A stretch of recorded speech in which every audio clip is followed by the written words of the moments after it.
Congratulations on having your baby! Now you will embark on a most fascinating journey, the journey of your child's language acquisition. First and foremost, language acquisition is different for every child, so don't be worried. This is just a brief guide to how children learn to speak a language. Remember, your child's language development will not necessarily be exactly the same as another child's. There are many theories about language acquisition, although they mainly fall into four categories: cognition, imitation, innateness, and input. The cognition theory argues that children talk because they have something to talk about, and that language development happens as a result of cognitive development. Psychologist Piaget led this theory, arguing that if children are exposed to experiences, they will talk about them. The imitation theory is put out by Skinner, one of the best-known behavioral theorists. This is the theory that children acquire language through imitating others and reinforcement. Language is learned like any other behavior. Children are motivated to learn language by positive reinforcement, and practice is required to learn. In this theory, children acquire language from external resources. Chomsky, a cognitive scientist and linguist, puts the innateness theory out, saying that language is built into all human beings. A language acquisition device, which is a hypothetical part of the brain, processes and acquires language. Once children learn a structure, they will apply it to other scenarios. In this theory, adult input is minimal, as focus is on having the language acquisition device switched on. The midpoint of imitation and innateness theories is the idea of input. Basically, this theory argues that language acquisition and the environment are related, and that children pay close attention to language use, as language has many functions. Children are motivated to acquire language. This is because language can be used for different purposes. Halliday, another linguist, developed 7 categories of language used in the classroom. In short, language can be used to express needs, tell others what to do, form relationships, express feelings, gain knowledge, tell stories, state facts, etc. The critical period of language development is a hypothesis which states that there is a certain period of time for language development. The hypothesis contends that if a child is not in the right language environment in crucial years of their youth, they will never be able to acquire a language. Now, enough theoretical material. This is what you will encounter on your journey. Did you know your child has already started to recognize the sounds of your language? While in the womb, babies actually pick up on the different rhythms and intonation of the language that surrounds them.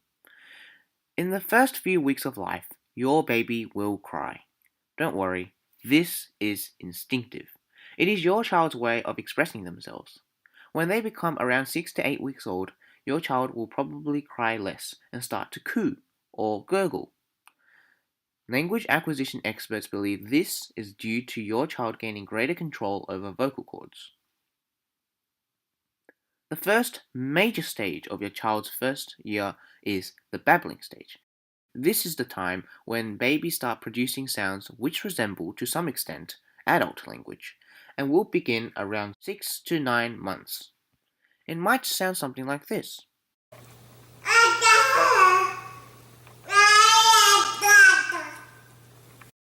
This is the beginnings of phonological development, which is basically the development of sounds. During this time, your child will initially produce a lot of sounds, also known as phonemes, because your child is experimenting with sounds. This is called phonemic expansion. In fact, children can make up to 150 different sounds at this stage. A few months later, there will be phonemic contraction, whereby sounds produced fall more into line with those required to speak the native language. At 1 year old, your child will begin to speak single-word utterances, understanding that sounds relate to meaning. Your child will probably be able to speak around 50 words or so, but by overgeneralization, we will make maximal use of this set. Overgeneralization is a common feature of children's early language. It occurs when a word is given a broader meaning than it should have. For example, dog not only referring to other dogs, but also to every four-legged animal. Your child might also undergeneralize, although this is less likely than overgeneralization. It occurs when a word is given a narrower meaning than it should have. For example, dog referring only to the family pet rather than all dogs. However, your child will respond to simple instructions like kiss mummy because at this stage, your child's syntactic understanding, the understanding of how language is structured, will be more advanced. At 18 months, although single words continue to be used for some time, your child will start using two-word pairs. These will often be in a grammatically correct sequence and will focus on key words. For example, a sentence like, I like to play with toys, might be spoken as, like toy. Your child will omit words which serve only grammatical functions, also known as function words, like the. So don't be worried if the sentences are not grammatically correct. From about 2 years of age, your child will begin producing three-word and four-word utterances. This is called the telegraphic stage. As like two-word utterances, focus is on key words, and so utterances are like telegraphs. This is the stage in which your child will speak the first grammatically complete utterances, such as Ben likes toys. Your child will begin to use different structures in their communication, not just statements, but also questions, exclamations, and commands. From this point onwards, there will be rapid progress in your child's language acquisition. By 3 years of age, your child will use function words and string together more complex sentences. By 5, your child should have mastered most grammatical rules. Apart from phonemic expansion and phonemic contraction, your child's intonation will start to resemble speech. There might be a rising intonation at the end of an utterance, as if asking a question, or a falling intonation, as if stating a fact. Your child will also begin using paralinguistic features, which are non-verbal forms of communication, such as gestures and facial expressions, striving to be able to communicate.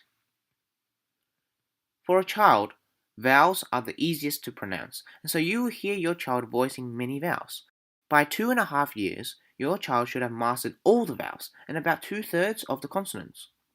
By age 4, only a couple of consonants should still be difficult. When your child is 6, all consonants should be used accurately.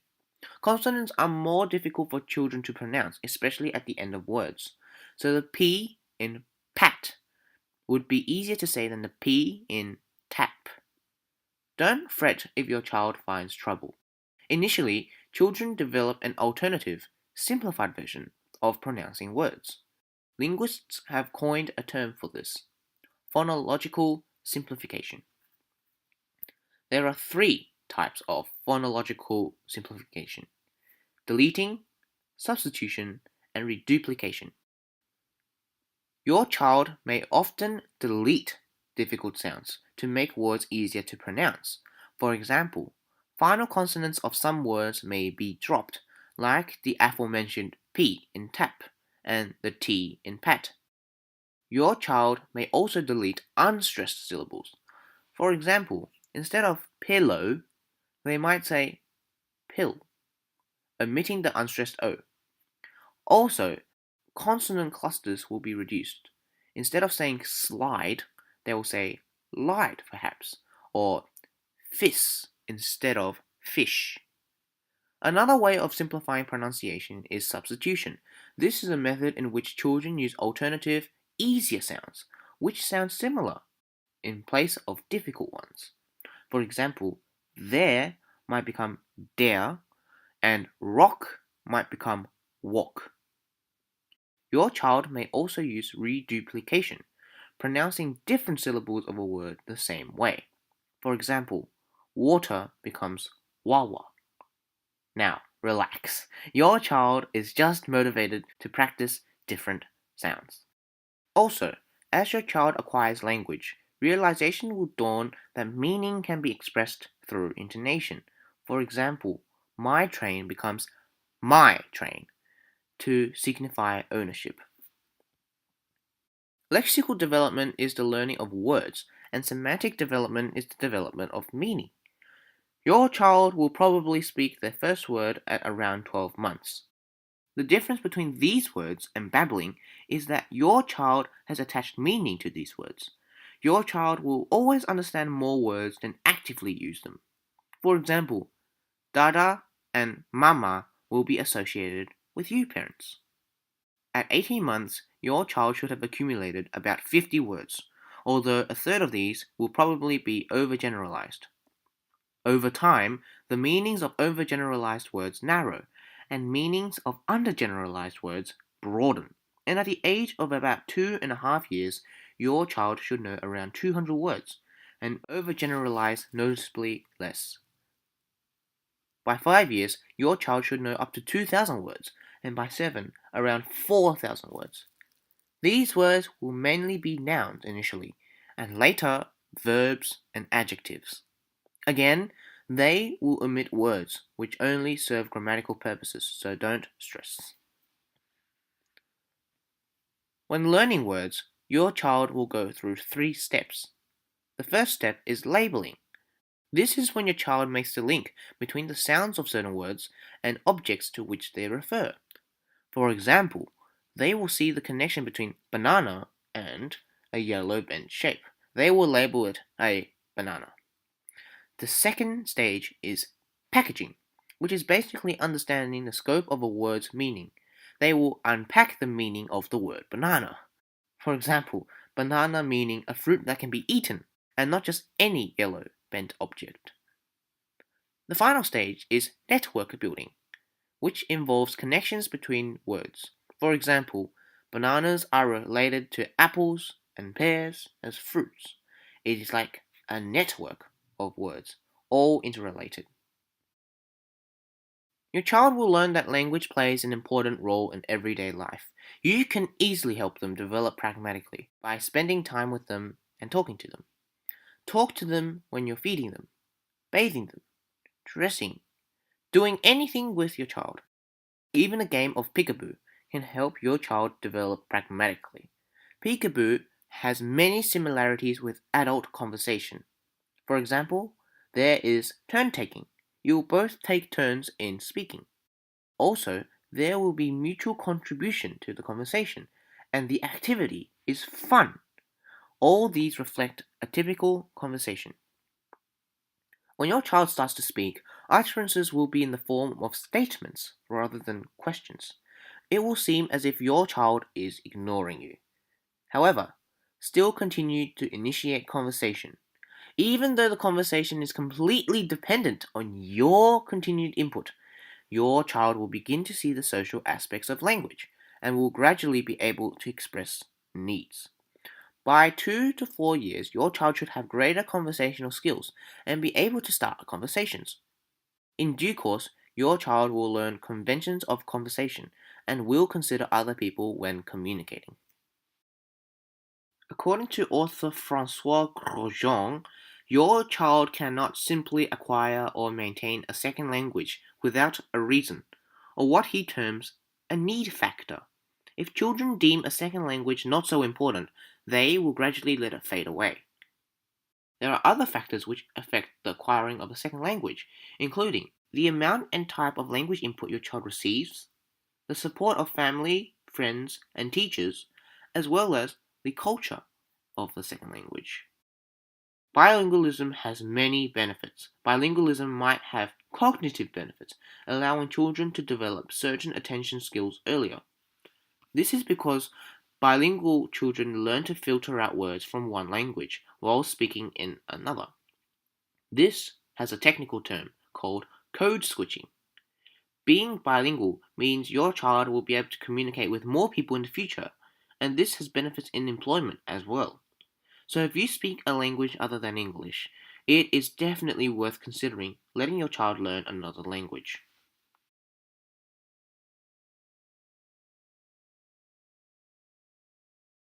How should I talk to my children? Talk to them how you would talk to other adults. Comprehension of sound patterns and the meanings they represent often develop more quickly than the child's ability to reproduce them. Linguists advise parents to avoid talking in motherese, a simplified form of language for talking to babies, in which parents try to mimic the child. Ready, stand up. Good job. Up. There you go. You can do it. Good. That's my man. Even though children may not yet have begun to speak, they have attached meaning to correctly pronounced words. If you change the way you speak, your child won't understand the word anymore and will think it is another word.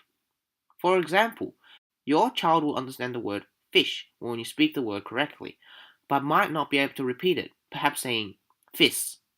However, if you use the child's pronunciation, fis, your child will become confused, as fish has meaning, but fis is a foreign word. So talk to them how you would normally talk. What is the best advice for learning a second language? There are three main strategies to nurture bilingualism. One person, one language strategy is a strategy in which each parent speaks only their native language to the child. The need factor is very high, and so your child will have a lot of motivation to become bilingual. There is also home outside the home strategy, where you use one language at home and another language outside. This way, your child can easily differentiate between different languages. The third strategy is the one language first strategy, whereby your child learns one language first and learns the second language at around 4 years old. This strategy also works well, especially if the second language is not spoken in the country. You might want to enroll your child in a bilingual school program. What if I feel my child isn't developing? Don't worry. You must remember, every child develops at their own pace. Don't compare the rate of development of your child to another child. However, if you truly feel concerned, or your child does not show any of the signs talked about in the last 17 minutes and 40 seconds, you can have your child checked by a specialist. Hopefully you've learned something today. Please refer to the following resources for further information. This is also a small glossary of the big words of today's video. Thank you for watching this video, and good luck with your child.